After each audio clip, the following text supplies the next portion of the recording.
How's it been, Ram fans? After a chilly winter break and even the first week of classes, Monday Night Sports is finally back for the spring semester to keep you up to date on anything and everything going on with CSU athletics. Like always, I'm Madeline Davis. And on the other side, I'm Ella Fredrickson. But enough with the first show formalities. Let's give you a sneak peek of what we'll be talking about tonight.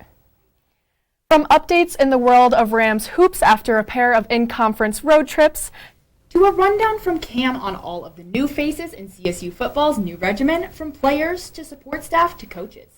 And to end the night off, our brand new point of debate, Out of Pocket, makes its debut. All of that and more on CTV Sports, which starts right now.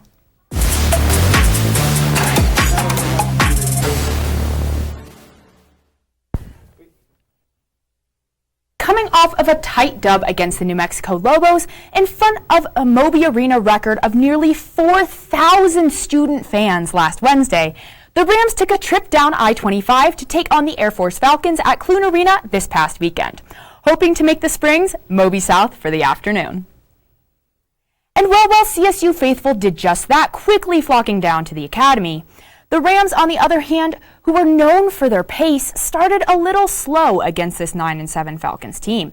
With about 6 minutes left in the first half, though, the road team finally practiced what Coach Medved always preaches, stepping up their intensity on the defensive side of the floor and going on a 15-2 run to push their lead to 14 points heading into the break. And sure, while the Falcons did come out more aggressive in the second half, it wasn't even close to enough to deny the Rams in this one, who comfortably ended up taking the win 73-53. When you look at the numbers, the thing that normally stands out for this team is its excellent shooting numbers and efficiency on offense. And well, this one was no different, seeing CSU hit a solid 57.4% from the field, including a 35.3 three-point mark, compared to Air Force's dismal 33.3%. And with their size advantage when compared to the Falcons, the Rams naturally won the rebound battle on the boards as well, 39-26, in addition to absolutely demolishing AF in the paint, 40-16. As you watch this squad game in and game out, what truly sets them apart has to be their incredible depth from 1 to 5. CSU scored 28 points off the bench down at the academy, with 15 of which coming from the always reliable guard, John Tonje, while Air Force was only able to manage 10. Here's what Coach Nico Medved had to say about the team's depth after the win. There were a lot of guys that were good. I thought Isaiah Rivera was great off the bench. I thought John Tonje was great off the bench. Isaiah Stevens was awesome. And just that's another example of, with Adam unfortunately being out, of our depth really showing up. Great. Moving on to some more scoring numbers, the Rams were led by junior point guard Isaiah Stevens, who secured 18 points, while fellow classmates John Tonje and David Roddy were right behind him with 15 and 14 respectively. Roddy also led the team in rebounds and was only one away from securing another double-double, something that's become almost to be expected throughout this guy's career. On the other side of the things, the Falcons were led by freshman Jake Heidebreeder with 16 and star guard A.J. Walker, who followed that up with 13 of his own on 4 of 11 shooting. With the impressive road win, the Rams improved their overall record to 15-1 and their conference record to 5-1, the best start in program history through 16 games. And shifting to the national stage for a sec, CSU is one of only 3 teams in the entire nation with only 1 loss. Needless to say, out of 350 D1 college hoops programs, this is super impressive. And hey, if you still somehow haven't had the chance to see Coach Medved's squad in action yet, you'll have another chance tomorrow night at 7 when CSU takes on the Nevada Wolfpack here in Fort Collins at Moby Arena. Let's hope for some more Moby magic. So, I personally think that this was just what they needed. No, absolutely. And, we see a lot of struggling away teams with CSU. They go on the road. Our volleyball team struggled really hard when they would leave campus. And so I think that having a strong basketball team, even when they're not in Moby, is incredible. I agree. The two back-to-back road wins, the 2 blowout back-to-back road wins. Absolutely, not even close. Absolutely huge for this team going forward, and I think it just puts them in an even better spot, which is hard to believe. Yeah, seriously. And now dribbling across the court to talk about the other hoops program here on campus. Entering Saturday, CSU's women basketball was fresh off a runaway win against rival Utah State to even their conference record at 3-3. Shifting their focus to a road trip to Boise to take on the struggling Boise State Broncos down at Extra Mile Arena. And in this one, the on-the-road nerves peaked throughout the first quarter of play, putting the Rams at a 6-point disadvantage entering the second. But although the start was definitely not as strong as Ram fans might have hoped for, a quick turnaround fueled by a resilience always seen in this team, as well as the added confidence from last Wednesday's momentum-filled W resulted in 35s on both sides to end the first half. Unfortunately, the second half started off similar to the first, CSU missing a terrible 77% of their field goal attempts in the third. But luckily for the green and gold, shots weren't dropping for the other side either, keeping the deficit to 1 shot from downtown for the road team heading into the final quarter. The relatively low-scoring game up to this point for both sides wasn't just the result of a sloppy offense, but also due to some insane defense being played by both the Rams and the Broncos. And with these outstanding efforts, things became tied with less than a minute left. Now, depending on how you see the missed opportunities from CSU in those final moments, this one easily could have been a W in the books for the Rams, fouling Boise State on a layup in the final seconds, ultimately taking the L 69-64.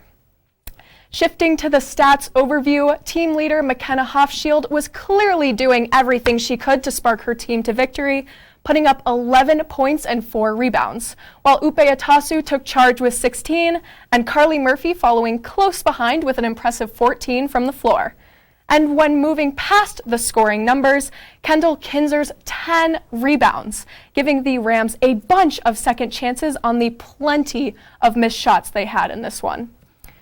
Moving past the loss, though, which drops them to 12-5 on the year, CSU faces off against Fresno State. CSU faces off against Fresno State tonight before heading back to Moby, with, like the men, Nevada also coming to Moby on Thursday night.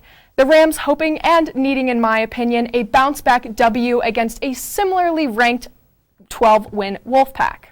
A worthy opponent to truly test if CSU's women's hoops can take their strong start to the year and finish with a respectable record in the Mountain West Conference, or if they'll fade down the stretch just like they did last season. So, with all of that being said, how are you feeling about this loss, Madeline?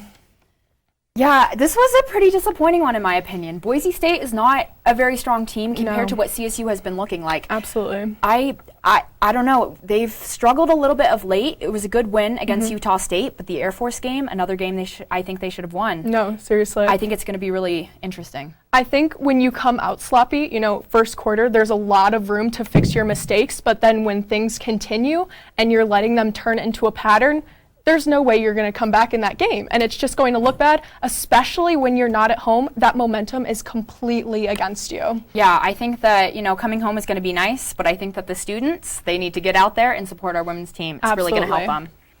And now finally shifting things away from the hardwood and on to the track, CSU men's hoops wasn't the only green and gold representation down in the Springs this weekend. Rams track and field made the trip down south as well to compete at the Air Force Invitational on Friday and Saturday. And while both the men and the women competed at the meet, it was the women who really shined through. The most notable being grad student Jessica Azude and Fort Collins native Gabby McDonald. Azude took home the gold in the women's 200-meter final when she shaved 0.07 seconds off her previous school record and crossed the line with a time of 23.45. And Azude was not only the fastest woman out there, she also set a meet record for the Air Force Invitational and tied the Fieldhouse record for that event. Oh, and she wasn't the only Ram to find success in this event, as sophomore Janaea Jasper finished only one behind Azude and crossed the line with a time of 24.67 to secure the silver and secure a 1-2 finish for CSU. Traveling forward past the track and into the pit, sophomore and Rocky Mountain High School grad Gabby McDonald also put on quite the show in the women's shot put event, where she secured the gold with a throw of 53 feet and 4.5 inches. The 5th best throw in CSU history. After this type of outing for their stars, packed with impressive performances and record-shattering marks, it's needless to say that the Rams put up a pretty solid performance down at the meet in the Springs. With head coach Brian Bedard saying this, quote, "The highs on Saturday certainly fell with the women's side. In all, we saw some good and some bad things in the 2 days and look to make another step forwards next week," end quote. When you look at the squad as a whole, I'd agree with Coach Bedard that CSU definitely took a step forward over the weekend. They ended up securing 12 combined medals in both the men's and the women's event, as well as adding 5 new marks to the school record book and 13 personal records. And after this successful outing, the Rams will make their way up to Wyoming and continue this upward trend for the Wyoming indoor meet. And if they perform anything like they did on Friday and Saturday, we're in pretty good hands. Shifting things back from the track and onto the court once more, and more uplifting hoops news, the hometown Denver Nuggets were able to leave Ball Arena with a W against a struggling Detroit Pistons. Now, for fans still holding faith for this Nuggets team, this was certainly a closer one than you would hope for, with Detroit managing to keep within range all night, quickly closing any large gaps the Nuggets were able to create.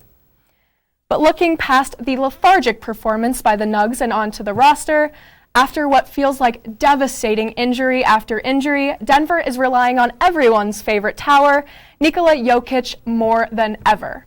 Number 15 carried this game on his back like he always does, with 34 points, 9 rebounds, and 8 assists, more points than double any of his teammates were able to put up. It's obvious that the reigning NBA MVP is still playing up to that most valuable standard, and I'd say that he might even be better than he was a season ago, even if the Nugs are in a little bit of a slump. But back to the whole game as a whole, like I said, things started off real shaky for the home team, ending the first quarter actually down 1 to the Pistons. Seriously? The second looked almost the exact same, with Denver going into half deadlocked at 60 with, in my opinion, a team they should absolutely blow out at home. Coming out of the locker room, though, this bunch looked completely different. I'm not sure what he said, but whatever pep talk Michael Malone gave at half seemed to work, with the team we know and love showing up in the third to hold the Pistons to just 16. While at the same time putting 32 over Detroit's heads.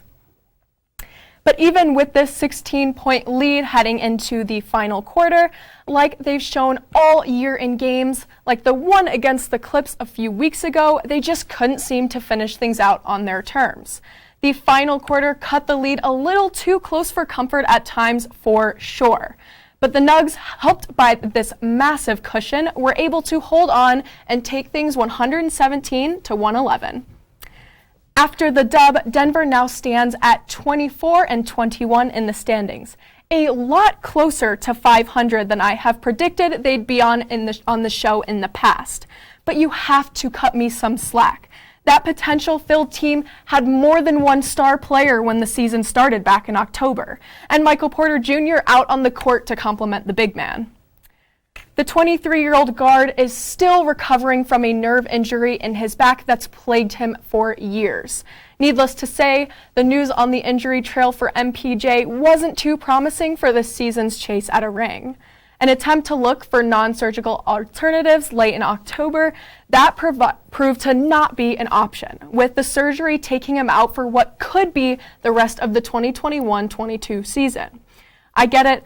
It's better to rest and be overly cautious with the guy you just gave a 5-year, $172 million extension to in September, but man, does this team miss him out there, and it shows in their record.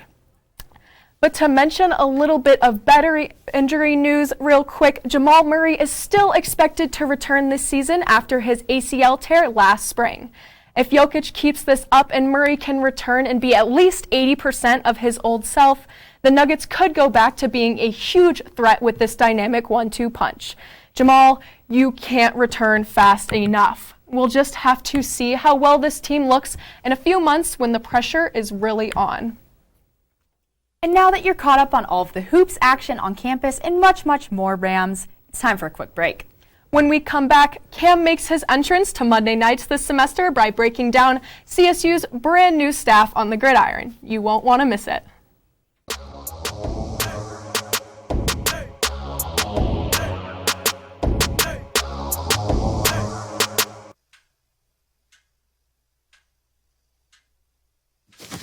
Awkward. I'm the awkward silence. You try to avoid me, then there I am again. But an awkward silence can be a great thing. Like Kelly here is about to demonstrate. You haven't really been yourself lately. Are you okay? Find out how you can help a friend with their mental health at seizetheawkward.org. What's up, Rams, and welcome back to the first edition of Cam's Corner, the Monday night version. I'm your host, as always, Cameron Evig. After the long layaway and close to 2 months since you last saw us here at CTV, I know a few things. It's been way too long since I've been up here, and I'm happy to be back. But this time on Monday nights. And although we may have had that much needed winter break, CSU Athletics most definitely did not. Find out what brand new head football coach Jay Norvell has been up to this first month on campus, plus what has made the 15-1 Rams so successful on the hardwood. All that and more on Cam's Corner, starting right now.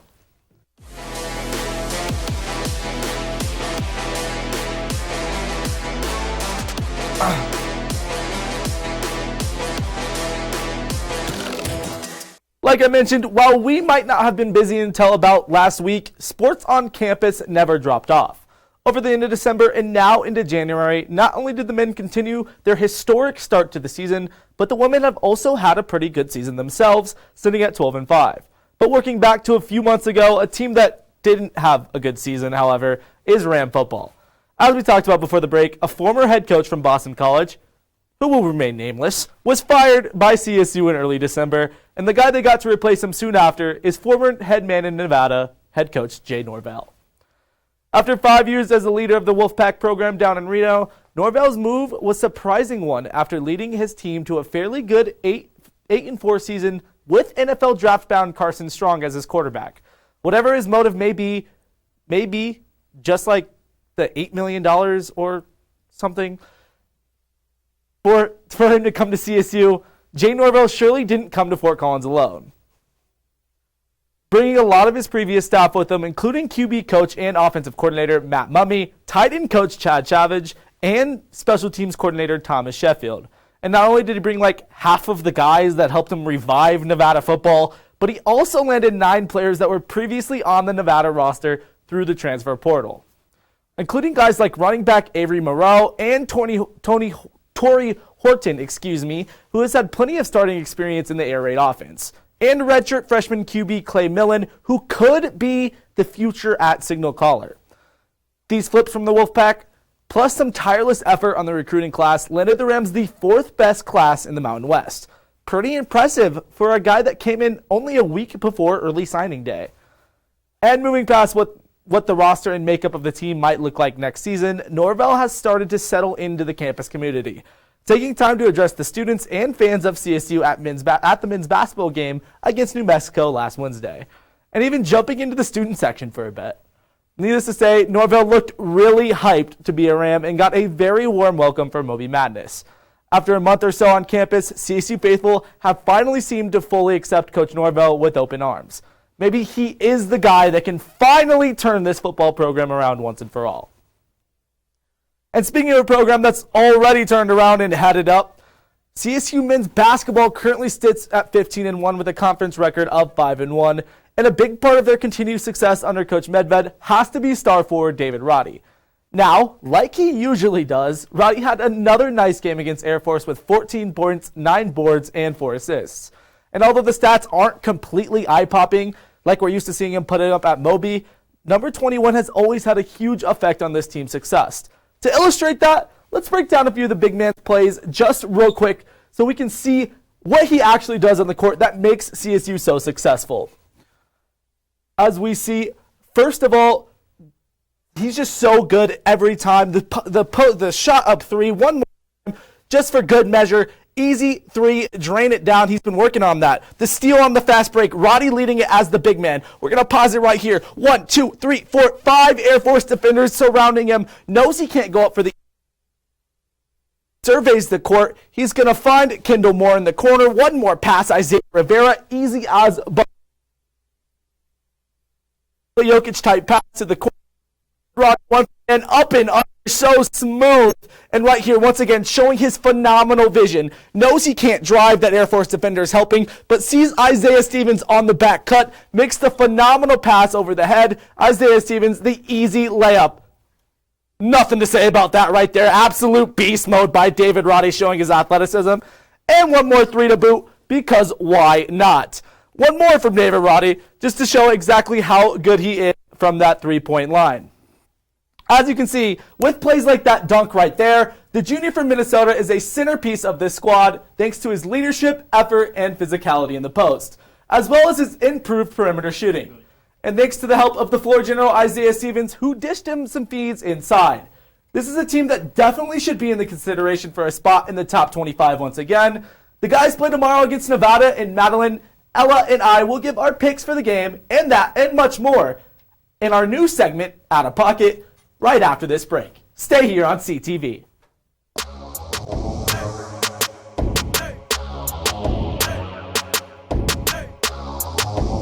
Bye-bye. Hi. Hoping for a crisp breeze to help keep you alert. Oh, he took a sip of water too. That'll probably help. You were probably going to turn down the radio too, so you could focus, right? Probably okay isn't okay. Right. If you see a warning sign, stop and call a cab, a car, or a friend. I think the water line is what really drove it home. I blew on him.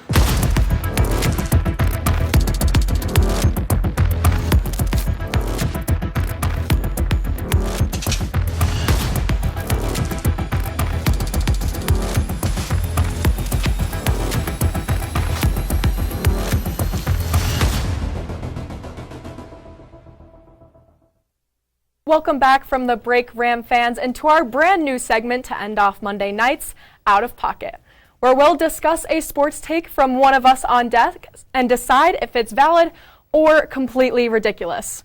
Plus, our CTV Sports Pick'em returns after a year off to pit us up against each other and keep track on who has the best game-by-game record by the end of the semester.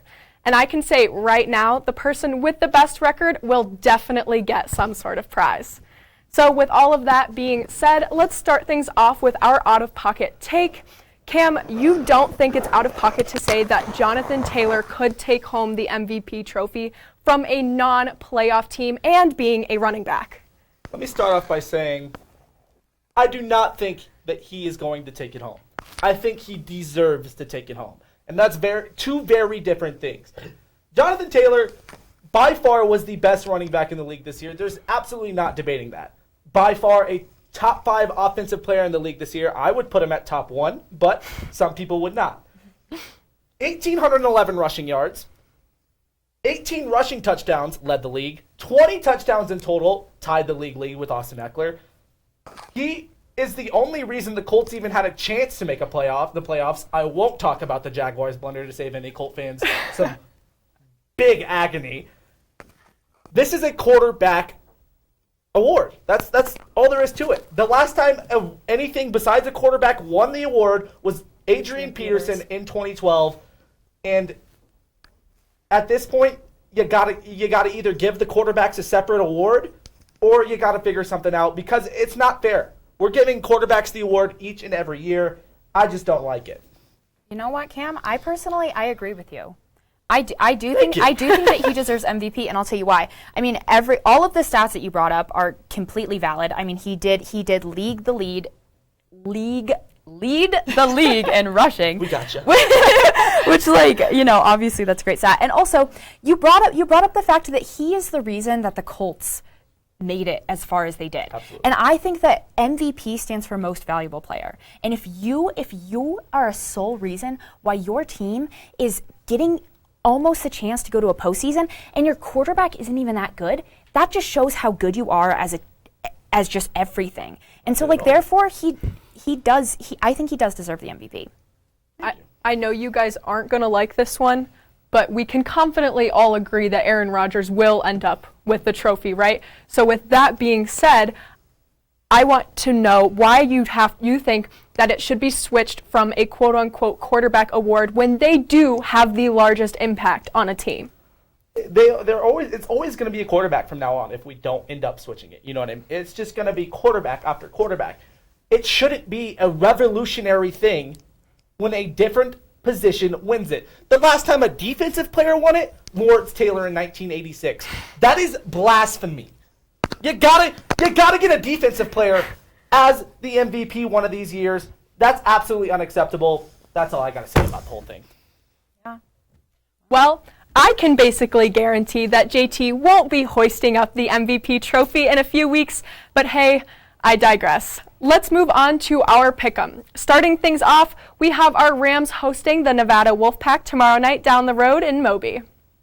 ESPN FPI gives CSU a 85.3% chance to take the dub at home, and I'm totally loving that prediction. What do you two think?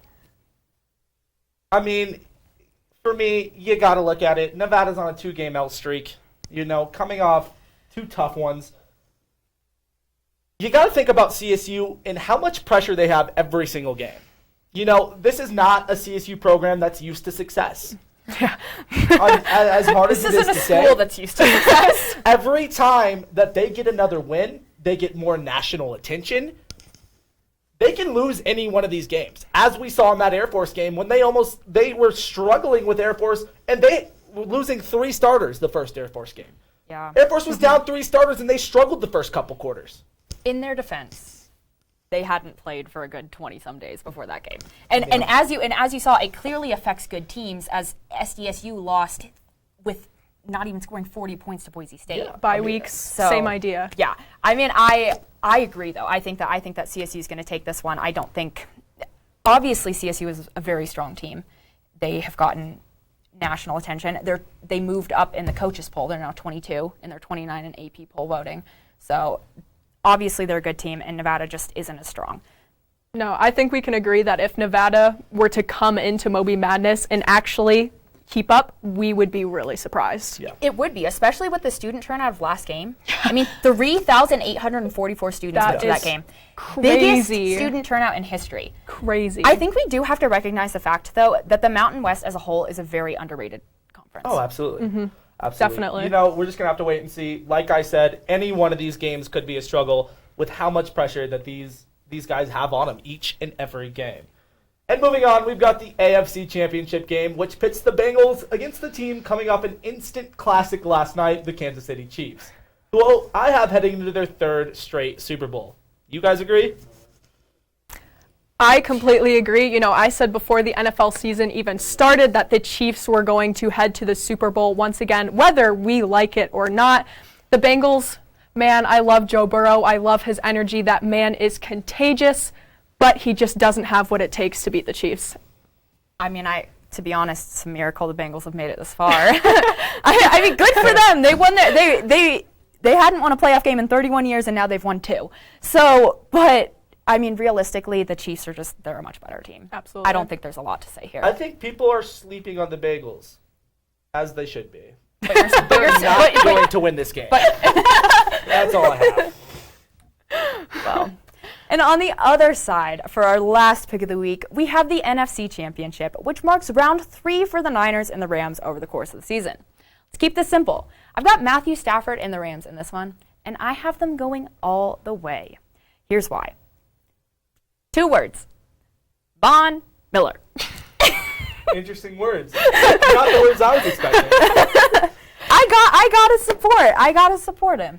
I mean, in the most unbiased way possible, not a big fan of the Niners right now. I think you guys know that, but I do agree with you. I think the Rams will take this one and see the Chiefs in the Super Bowl. Jimmy G is the most average quarterback in the league. Average quarterbacks don't get to Super Bowls and win games like this. Yeah. And well, I guess we're all in agreement tonight. That's rare. And with that, that's all we have for you tonight, Rams. We'll see you next week. Thanks for watching and have a wonderful night.